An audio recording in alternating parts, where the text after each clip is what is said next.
बिस्मिल्लाहिर्रहमानिर्रहीम। Class last time हमने discuss किया था डिस्कनेक्शन अप्रोच के बारे में कि डिस्कनेक्शन अप्रोच होती क्या है, उसका बेसिक प्रिंसिपल क्या है, और हमने उसकी कुछ एग्जांपल देखी थी। उसके अलावा हमने कीमो सेलेक्टिविटी के बारे में भी डिस्कस किया था। ठीक है जी, प्रिंसिपल उम्मीद है आपको समझ आ गया होगा। मैं चीज़ें कुछ रिवाइज कर देता हूँ कि डिस्कनेक्शन अप्रोच बेसिकली एक ऐसी अप्रोच होती है जिसमें हम ना डिसकनेक्शन, डिस का मतलब होता है तोड़ना, ब्रेक करना, कनेक्शन का मतलब होता है राब्ता यानी बांड, यानी हम बांड को ब्रेक करते हैं और रिवर्सिबल जाते हैं।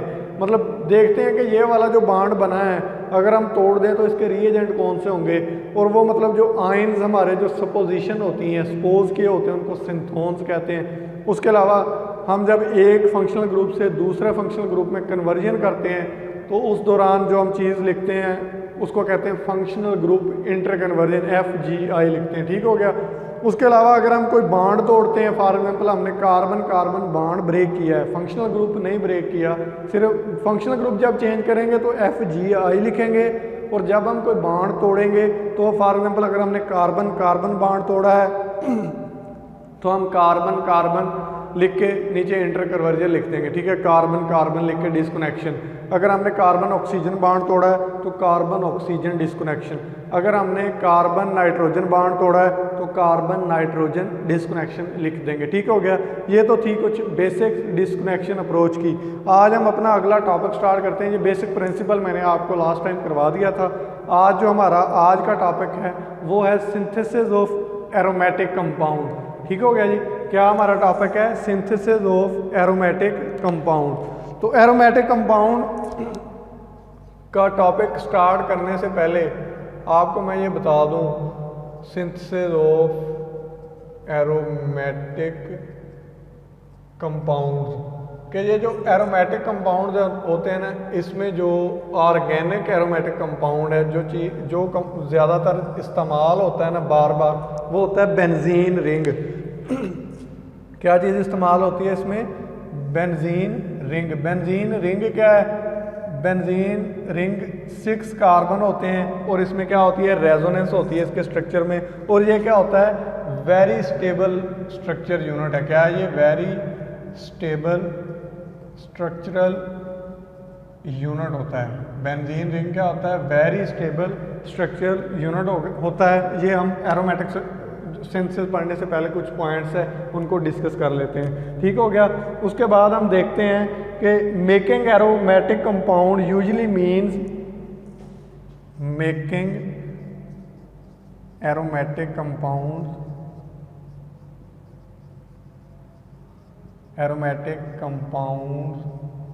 usually means adding xanthones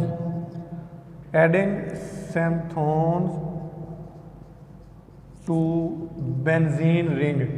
यानी जब हम एरोमेटिक कंपाउंड बनाते हैं तो इसका मतलब ये होता है कि हम बेंजीन रिंग के अंदर कोई सिंथोन ऐड कर रहे होते हैं, और उसके लिए डिफरेंट टेक्निक्स हम यूज़ करते हैं जब हम बेंजीन रिंग के अंदर कोई सिंथोन ऐड करते हैं। ठीक हो गया जी।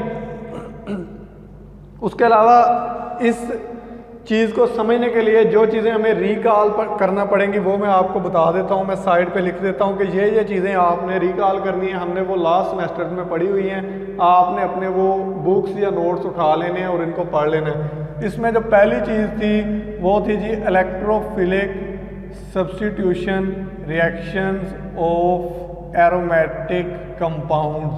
पहला कौन सा चैप्टर है? Aromatic electrophilic substitution reactions of aromatic compound. ठीक हो गया जी। उसके बाद दूसरा था जी nucleophilic substitution reactions of aromatic compounds. ठीक हो गया। ये 3 चीज़ें, 2 चीज़ें। थर्ड थी जी ऑक्सीडेशन। ठीक है जी। ऑक्सीडेशन क्या होती है? आपने ऑक्सीडेशन वाला चैप्टर हमने इन डिटेल पढ़ा हुआ है, आपको वो आना चाहिए, पता होना चाहिए। रीएजेंट कौन सा? स्टार्टिंग मटीरियल ये है, इसके अंदर ये वाला ऑक्सीडाइजिंग एजेंट करेंगे, ये वाला प्रोडक्ट बनेगा। कंडीशंस और रीएजेंट आपको आने चाहिए। उसके बाद जो फोर्थ पे चीज़ थी वो है रिडक्शन। आपको रिडक्शन के बारे में पता होना चाहिए कि रिडक्शन में ये वाला स्टार्टिंग मटीरियल होता है, उसमें ये कंडीशंस होती हैं, ये प्रोडक्ट बनता है। पांचवी चीज़ है जी कीमो सेलेक्टिविटी। क्या चीज़ है पांचवी चीज़? Chemo selectivity. ठीक है जी, कीमो सेलेक्टिविटी भी हमने पहले पढ़ा हुआ है, वैसे मैंने जो लास्ट मेरा लेक्चर है उसमें भी डिस्कस कर दी थी कि कीमो सेलेक्टिविटी क्या होती है। ठीक हो गया जी। अच्छा, अब हम सिंथेसिस ऑफ ऑर्गेनिक कंपाउंड में जो पहली चीज़ है ना स्टार्ट कर लेते हैं। हम स्टार्ट लेते हैं, आपको मैं लास्ट एक ना रिएक्शन लिख के देता हूँ, उससे आपको पता चल जाएगा कि लिखते कैसे होते हैं चीज़ें, फिर हम स्टार्ट करते हैं। ठीक है, फॉर एग्जाम्पल हमारे पास एक कंपाउंड था, हमने लास्ट लेक्चर में भी डिस्कस किया था कि ये एक कंपाउंड है हमारे पास। ठीक है जी, COOH था और इधर क्या था, NH2। ठीक हो गया, हाँ जी यही कंपाउंड था। ठीक है, हम अगर इसका रेट्रो एनालिसिस देखें तो ये डिस्कनेक्शन हो रही है, फंक्शनल ग्रुप इंटर कन्वर्जन करेंगे। क्या करेंगे हम, फंक्शनल ग्रुप इंटर कन्वर्जन। क्या कि ये जो NH2 है ये क्या होगा, हम कर देते हैं इसको कि ये पहले NO2 था, ये चीज़ बनने से पहले ये NO2 था, NO2 की क्या हुई, रिडक्शन हुई और ये NH2 बना। ठीक हो गया, ये इसके ऊपर हमने क्या लिखा हुआ है, फंक्शनल ग्रुप इंटर कन्वर्जन। उसके बाद फिर हम फंक्शनल ग्रुप इंटर कन्वर्जन करते हैं। क्या करते हैं हम, फंक्शनल ग्रुप इंटर कन्वर्जन। वो फंक्शनल ग्रुप इंटर कन्वर्जन क्या होगी कि ये जो C∼OH यानी एसिडिक है, कार्बोक्सिलिक ग्रुप है, ये कैसे बना होगा, ये हम लिखते हैं कि ये इसके ऊपर भी लिखेंगे फंक्शनल ग्रुप इंटर कन्वर्जन। इसको ऐसे लिखेंगे, ये कंपाउंड है जी, इसके साथ इधर NO2 आ गया, इधर CH3 यानी CH3 है, इसकी जब ऑक्सीडेशन करेंगे तो ये C∼OH बन जाएगा। ठीक हो गया जी। उसके बाद हम फिर आते हैं कि ये इससे पहले क्या था, तो फिर एक डिस्कनेक्शन करते हैं।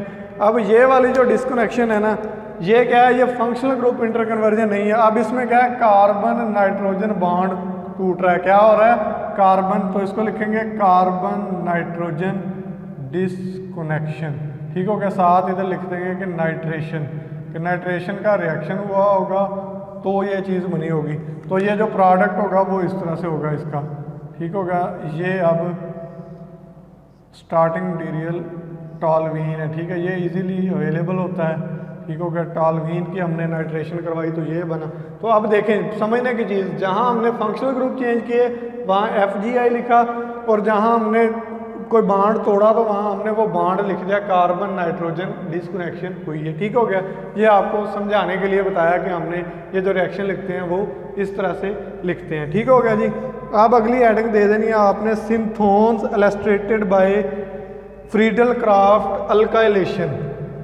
ठीक हो गया जी, हमने हेडिंग क्या देनी है, synthons illustrated by Friedel Craft alkylation. ठीक हो गया जी, synthons illustrated by Friedel Craft alkylation. ये हमने इन डिटेल पढ़ी हुई है, फ्रीडल क्राफ्ट अल्काइलेशन होती क्या है। ठीक हो गया जी।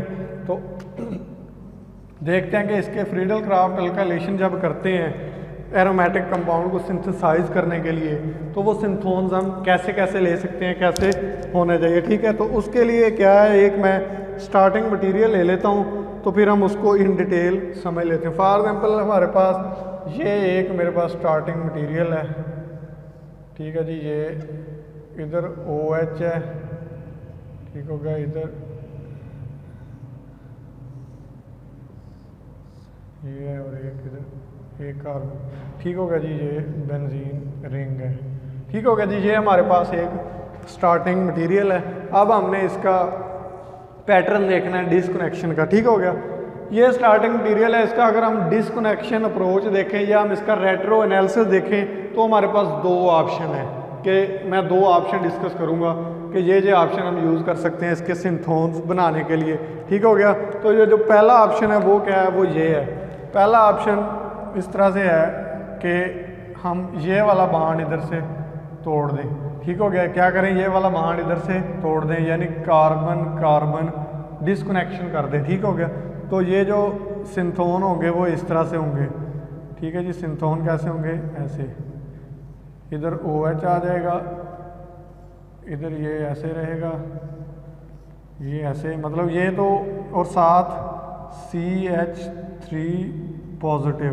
ठीक है, मतलब यहाँ से ये इलेक्ट्रॉन डोनेटिंग ग्रुप है तो ये आर्थो पैरा होता है। ठीक है, ये अब आपने ये डायरेक्शंस पढ़ी हुई हैं हमने। ठीक है, कि जब electron donating group ortho para director कौन कौन से, तो उसमें एक पॉइंट है कि OH क्या है, स्ट्रॉन्ग ये न्यूक्लियोफाइल है एज कंपेयर टू मिथाइल। ठीक है, तो ये ज़्यादा इजीली ज़्यादा डोनेट कर सकते, जो स्ट्रॉन्ग होगा उसके हिसाब से हमने देखना है, तो उसके हिसाब से ये यहाँ से आके रिएक्ट करेगा और ये चीज़ बना देगी। ये हमारे पास एक ऑप्शन है।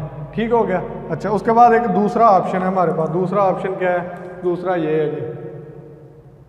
दूसरा ऑप्शन क्या होगा कि हम ये वाला स्टार्टिंग मटेरियल ले लें, OH और CH3। ठीक हो गया, और साथ हम ये सिंथोन इसका ये वाला ऐसे देख लेते हैं, ऐसे ये पॉजिटिव। ठीक है, अब इसमें क्या है, ठीक है, ये क्या चीज़ है आपको ये पता होना चाहिए। ठीक हो गया जी। अच्छा, अब ये जो स्टार्टिंग मटेरियल है ना, ये वाला, ये पैराक्रिसोल है, ये इजीली अवेलेबल होता है। क्या होता है, ये इजीली अवेलेबल होता है, जबकि ये वाला जो स्टार्टिंग मटेरियल है, ये वाला इजीली अवेलेबल नहीं होता। ठीक हो गया, और ये वाला जो कंपाउंड है ये इजीली मार्केट में अवेलेबल होता है। ठीक हो गया, तो जो हमारे लिए बेस्ट रूट है वो ये वाला है कि हम इसका रिएक्शन इसके साथ करवाएं। ठीक है, तो वो दोनों साइडों पे आके अटैच हो जाएगा। ठीक है, अब हम देखते हैं इसका रीएजेंट क्या होगा, इसका रीएजेंट क्या होगा। तो उसके रीएजेंट के लिए हम रिएक्शन करवा देते हैं। पैराक्रिसोल का जब हम रिएक्शन कराते हैं आइसोब्यूटेन के साथ, मैं अब इसकी, ये तो इसका रेट्रो एनालिसिस था, मैं इसका एनालिसिस देख लेता हूँ सिंथेसिस का। ठीक हो गया, ये इसका जब रेट्रो एनालिसिस एक चीज़ मैं भूल गया, जब रेट्रो एनालिसिस लिखना होता है तो ये एरो ऐसे लगाने हैं। ठीक हो गया, इसका भी एरो ऐसे लगाने हैं आपने ऐसे। ये क्या था, रेट्रो एनालिसिस था।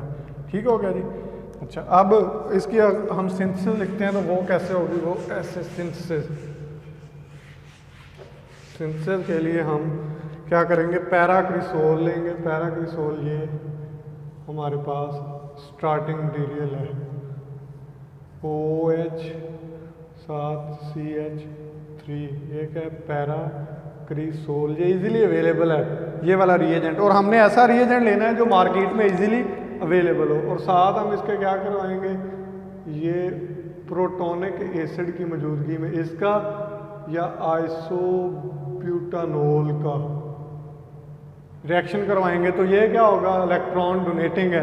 इलेक्ट्रॉन डोनेटिंग ग्रुप क्या होते हैं, आर्थो और पैरा डायरेक्टिंग होते हैं। ठीक है, तो इसके हिसाब से आर्थो ये वाला और ये वाला होगा। ठीक है, तो ये वाला ग्रुप इधर आके अटैच हो जाएगा। इसका मैकेनिज्म हमने डिस्कस नहीं करना, हमारे सिलेबस की ये रिक्वायरमेंट नहीं है। ठीक है, हमें सिर्फ रीएजेंट पता होना चाहिए। ठीक है, तो ये वाला जो हमारा टारगेट मॉलिक्यूल था, ठीक है जी, वो बन जाएगा। ठीक है, जबकि ये जो अब इसमें से कौन सी स्ट्रेटजी ठीक हुई, ये वाली स्ट्रेटजी नंबर 2। ठीक हो गया, जो स्ट्रेटजी 1 है वो गलत हुई है। क्यों, क्योंकि ये वाला जो स्टार्टिंग मटीरियल है ये हमारे पास लैब में ये वाला मौजूद नहीं है। ये वाला इजीली मिल सकता है लेकिन ये वाला लैब में मौजूद नहीं है, तो इसलिए हमने सेकंड स्ट्रेटजी की मदद से ये एक कंपाउंड हमने क्या कर लिया, सिंथेसाइज कर लिया। ठीक हो गया। अच्छा जी, उसके बाद आगे चलते हैं। ये तो हो गया, हमने सिंथोन देख लिए कि इलेक्ट्रोफिलिक सब्स्टिट्यूशन रिएक्शन में सिंथोन का क्या रोल होता है। ठीक है, उसके बाद हम देखते हैं कि बाज़ औक़ात ऐसा होता है कि जो हम इलेक्ट्रोफिलिक सब्स्टिट्यूशन रिएक्शन इस तरह के सिंथोन लेते हैं।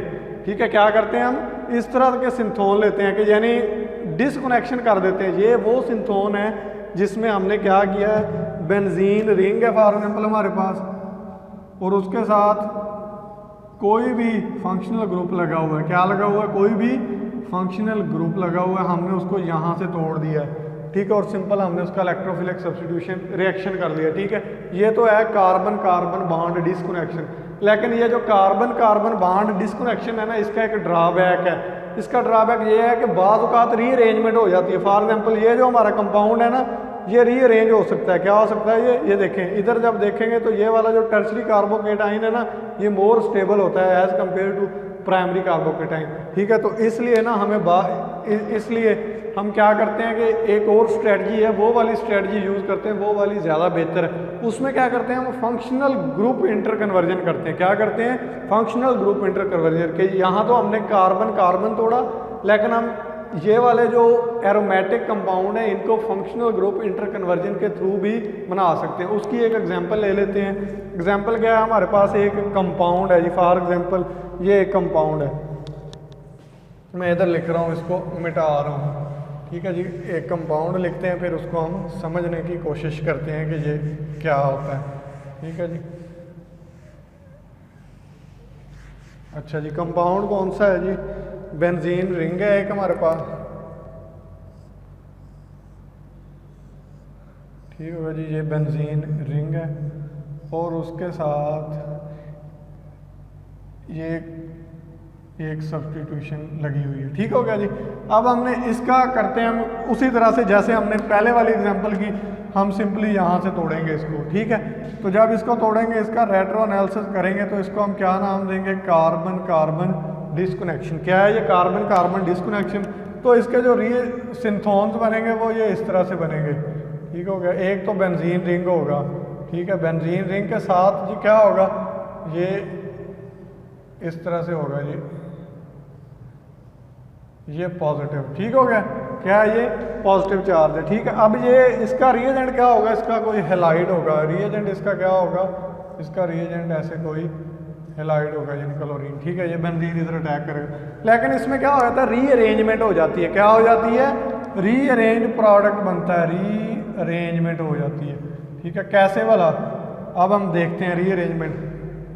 रीअरेंजमेंट भी हो जाती है और बाज़ औक़ात ना रोंग प्रोडक्ट बन जाता है, एक से ज़्यादा प्रोडक्ट बनते हैं। फॉर एग्जांपल अगर हम इसकी सिंथेसिस देखें, हम इसकी सिंथेसिस देखते हैं इसी रिएक्शन की, ये जो ऊपर वाला है, ये आ गया बेंजीन रिंग, ठीक हो गया जी, बेंजीन रिंग है, प्लस ये क्लोरीन हो गया, ठीक हो गया। जब हम इसकी AlCl3, ठीक है, लीवर्स एसिड की मौजूदगी में हम रिएक्शन करवाते हैं, तो ये जो प्रोडक्ट बनते हैं ना, वो कुछ इस तरह से बनते हैं, ठीक है। ये वाला प्रोडक्ट बनता है, एक तो बनता है ये वाला प्रोडक्ट, ठीक हो गया। साथ उसके क्या बन जाता है, अब उसके बाद ये अल्काइलेशन का एक और ड्रॉबैक है, ये पॉली अल्काइलेशन होती है कि जब ये एक बार बन गया तो इसके बाद दोबारा रिएक्शन स्टार्ट होगा और ये पैरा पोजीशन पे एक और प्रोडक्ट बनेगा। ये हमने अल्काइलेशन में पढ़ा हुआ है, पॉली अल्काइलेशन, ठीक हो गया। तो एक ये बन गया और एक ये वाला, अब दो कंपाउंड बन गया कि हमारा प्रोडक्ट, और ये रीअरेंज प्रोडक्ट भी है, ठीक है, क्योंकि ये वाला टर्शरी कार्बोकेटाइन मोर स्टेबल होता है as compare to primary carbocation, ठीक हो गया। तो इसलिए ये जो 1 2 3 4 ठीक है जी, ठीक है। इसलिए ये वाला मतलब जो हमने पैटर्न डिज़ाइन किया था, ये प्रोडक्ट सिंथेसाइज नहीं हुआ। हमने उसका रेट्रो तो देखा इस तरह, लेकिन ये उस तरह से सिंथेसाइज नहीं हुआ जब हमने सेंसेस करके देखा। तो इसका मतलब है कि ये जो कार्बन कार्बन डिस्कनेक्शन अप्रोच है, इसको हमें तब्दील करना पड़ेगा किसी और स्ट्रेटजी से। वो स्ट्रेटजी क्या होगी, वो स्ट्रेटजी ये होगी कि हम फंक्शनल ग्रुप इंटर कन्वर्जन करेंगे। क्या करेंगे, फंक्शनल ग्रुप इंटर कन्वर्जन करेंगे। और फंक्शनल ग्रुप इंटर कन्वर्जन के अलावा हम एसाइलेशन का जो मैकेनिज्म है वो यूज़ करेंगे। कौन सा मैकेनिज्म यूज़ करेंगे, एसाइलेशन का, यानी फ्रीडल क्राफ्ट एसाइलेशन।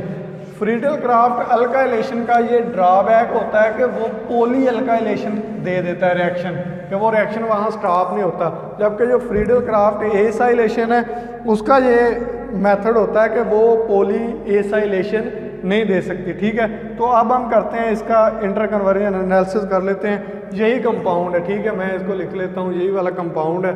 और अब हम इसका एक और सेकंड मेथड है, कौन सा ये मेथड है, सेकंड मेथड है। इस मेथड की मदद से हम देखते हैं इसका एनालिसिस करके, ठीक है जी। ये बेंजीन रिंग हो गया और ये हमारे पास कंपाउंड आ गया, ठीक है जी। अच्छा, अब मैं इसको देखता हूँ, इसका मैं अगर फंक्शनल ग्रुप इंटर कन्वर्जन करूँ, ठीक है, तो ये फंक्शनल ग्रुप इंटर कन्वर्जन के बाद ये जो बनेगा ये इस तरह से बनेगा। बेंजीन रिंग है ये वाला, और इधर मैं कार्बोनल लगा दूँ, ठीक हो गया। अब मैंने क्या कर दिया, मैंने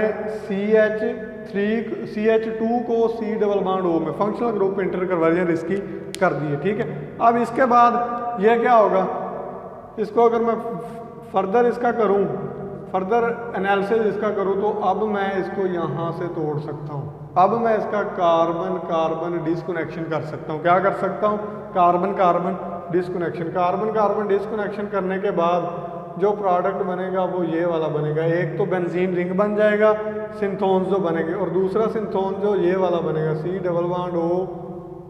ठीक हो गया, और ये पॉजिटिव।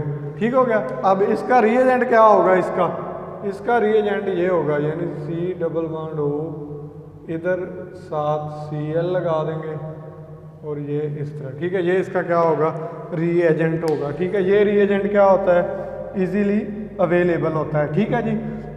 अच्छा, ये तो होगा इसका रेट्रो एनालिसिस। अब हम इसकी सिंथेसिस देखते हैं कि ये सिंथेसाइज कैसे होता है। सिंथेसिस जब इसकी देखते हैं तो रिएक्शन कैसे करवाएंगे। ये बेंजीन ले लेंगे, सबसे पहले बेंजीन का रिएक्शन करवाएंगे ये रिएजेंट के साथ, क्लोरीन। ठीक होगा जी। उसके बाद ये प्रोडक्ट क्या बनेगा, हम अच्छा उसके बाद AlCl3 के साथ, कोई भी लीवियस एसिड के साथ हम रिएक्शन करवाएंगे तो ये इस तरह से प्रोडक्ट बन जाएगा।